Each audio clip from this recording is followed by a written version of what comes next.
They're called complex sentences for a reason. They're more difficult than a simple sentence and a compound sentence. Hi, I'm Jerry with Global Connection ESL. This video is going to talk about independent clauses and dependent clauses. Do you understand the difference? Once you understand how to use independent clauses together with dependent clauses, your writing will become much stronger and you will be able to write complex sentences. Oh, by the way, have you subscribed to this channel? Please ring the notification bell down below, and anytime I make a new video and post it, you'll be the first to know. Alright, let's jump in. Independent clauses and dependent clauses are a foundational part of learning the language of English. So what is a clause? Well, a clause must have a subject and a predicate. When I say subject, I'm talking about the main topic of the sentence that does the action, and predicate is basically action of the sentence. You could say it's the noun and the verb of the sentence. You might also consider it the topic and the action of the sentence. This is the subject and the predicate. So what is an independent clause? Well, an independent clause is a simple sentence.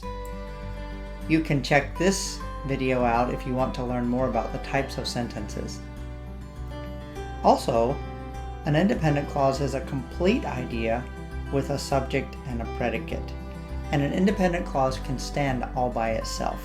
It doesn't need any other sentence parts to make sense. Here are some examples.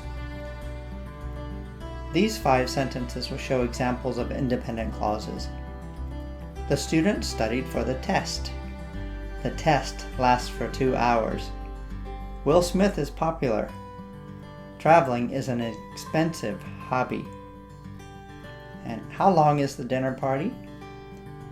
Do you see where the subject and the verb is in these 5 sentences? I bet you do. We'll take a look here. So you can see in red is the subject of the sentence, and in green is the verb of the sentence.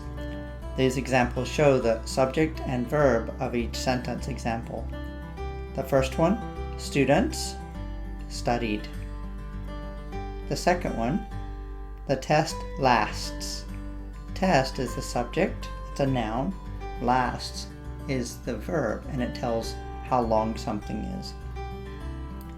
Will Smith, that's a proper name for an actor, is the verb of the sentence. The fourth example says, traveling is an expensive hobby. Here, in this case, we have the subject is traveling. That might surprise you a little bit, but in this case, traveling is used as a gerund, and it is the subject of the sentence. If you'd like to know more about gerunds, you can check this video out. And the last example is in a question form. How long is the dinner party? Party is the subject, is the verb for this question. Did you understand that? Now, what is a dependent clause? Well, a dependent clause is an incomplete idea with a subject and a predicate in it. However, it cannot stand alone. It doesn't make sense when it's all by itself. So it needs some kind of connection with an independent clause. There are some other names for dependent clauses. Sometimes they're called relative clauses. You might also hear them adjective clauses. An adjective clause is used to describe a noun of a sentence. Adverb clauses usually tell us when, where, why, to what extent. These are some types of clauses that are functioning as adverbs in the sentence. And the last example is a noun clause. A noun clause is a phrase that has a subject and a verb and is used as the noun, often the subject or the object of a sentence.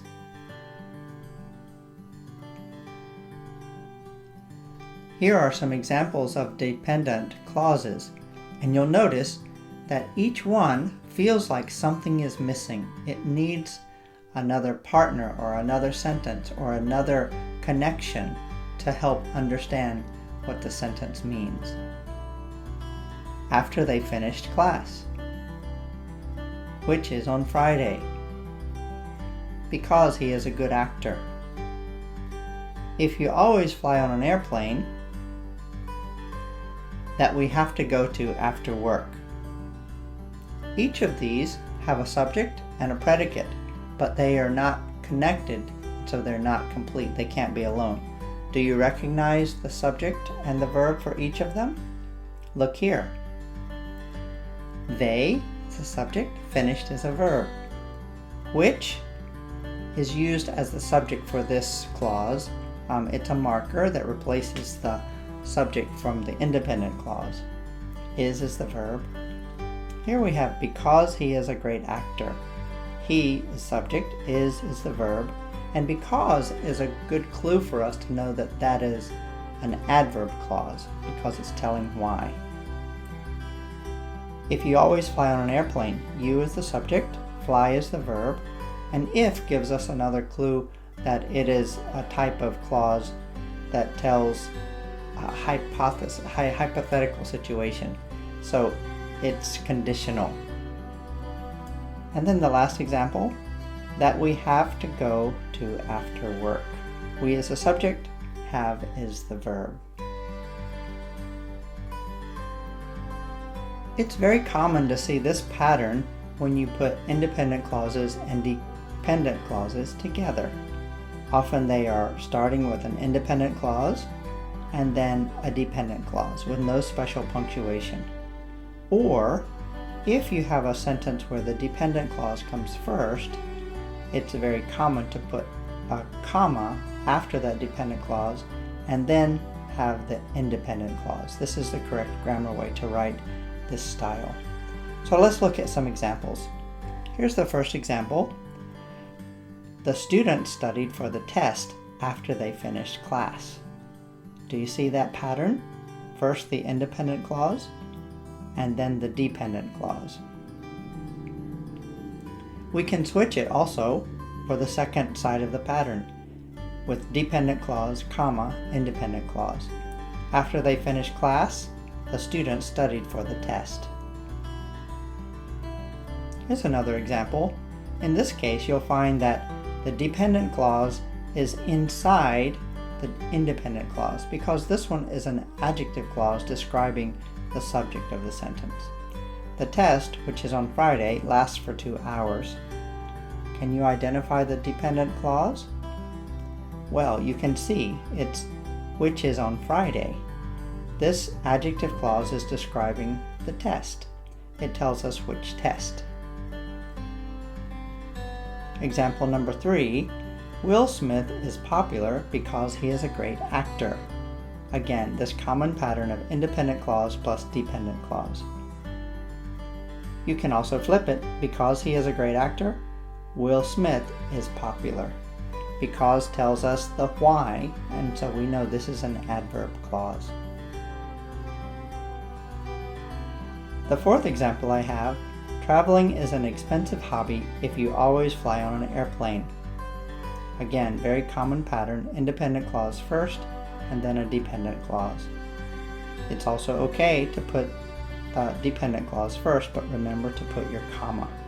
If you always fly on an airplane, comma, traveling is an expensive hobby.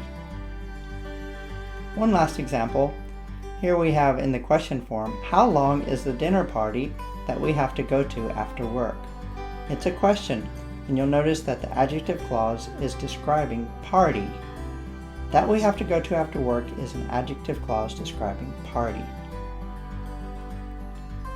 So that's a little bit more about the structure for independent clauses and dependent clauses. So there you have it.